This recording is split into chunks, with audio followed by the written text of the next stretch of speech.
ಗದಗ ಜಿಲ್ಲೆಯ ಶಿರಟ್ಟಿ ತಾಲೂಕಿನ ಚೌಡಾಳ ಗ್ರಾಮದ ಬಳಿ ಆಕಸ್ಮಿಕವಾಗಿ ತಗುಲಿದ ಬೆಂಕಿಯ ಅವಘಡದಿಂದಾಗಿ ಹಲವು ಮೇವಿನ ಬಣವೆಗಳು ಸುಟ್ಟು ಕರಕಲಾದ ಘಟನೆ ಜರುಗಿದೆ.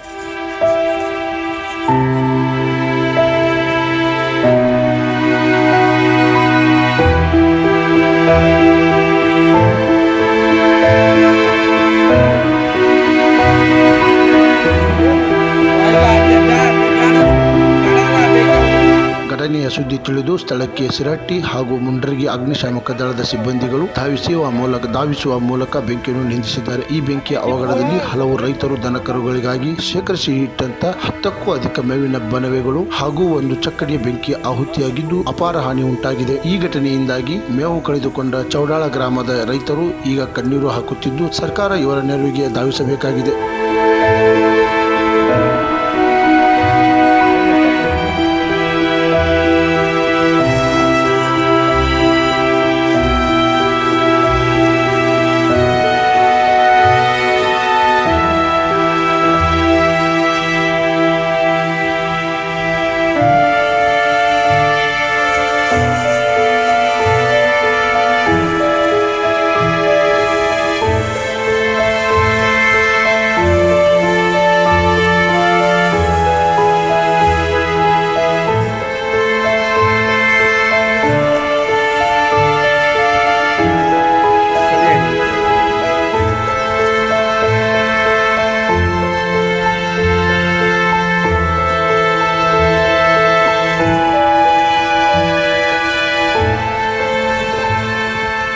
ಕ್ರಾಂತಿ ಸಮಾಚಾರ ಗದಗ.